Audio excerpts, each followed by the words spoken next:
minasan! Mag-unboxing tayo ng pagkain. Ito. May nilagay dun sa locker ko kanina na pagkain. Hindi ko alam kung sino nagbigay. So, ito yung pangalan ko. Sinabit lang kanina. So, unboxing natin to guys ha. May ang tawag sa akin. Today is Thursday. So, kanina nag-benko din ako. Kanina binigyan din ako ng sensei ko, yung teacher ko, ng isang pamaypay. So, ito muna pagkain yung bubuksan natin. Unboxing natin kung ano yung mga laman niya guys. Ito. Yan. Ito lang kung ano yung sa loob. Yan. Chips. And then, ito. Next. Okay. Okay. Tapos ito, chocolate chips siya. Sarap kaya to. And then, ito. Isa pa. And then, ito guys. And next. And then, ito. Ngayon pang isa. Kainin natin. Ganito siya guys. Para siyang binalutan ng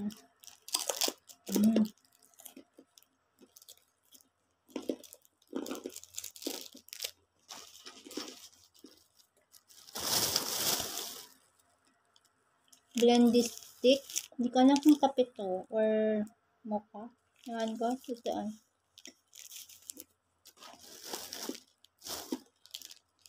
Ito. Tapos meron ding drinks. Ocha. And sweet and green tea. Tapos kanina guys, yung nag-benko ako with sensei, yung nagtuturo sa akin ng Kaigo. So, binigyan ako. Pinapili ako kung ano doon sa dalawa. Kasi parang binigyan din yata yung dalawang Indonesian. Kasi first sila nag-benko or study with sensei. Ito, dalawang pinapili ko. So, ito yung pinili ko. Yung isa kasi para siyang black. So, ito yung pinili ko, guys. Tawag ata dito sensor. Sensor ata yung sinabi niya kanina. Yun lang. Share ko lang. Pag daw mainit, pwede daw pamaypay. Parang manipis yung pamaypay niya. Ng Japan pa lang. Tapos, guys, meron akong gustong i-share. Kanina, parang nagpaalam yung isa kong ka-workmate na Hyunjin na lalaki. Mabait siya. Parang ilang months lang, biglang nagpaalam na last day na pala niya ngayon. So yun, parang feel ko, pag may mga umaalis, meron din dumadating na bago. Pag may mga umaalis kasi parang mas nalulungkot ako kasi biglang nawawala sila. Ewan bakit, yan.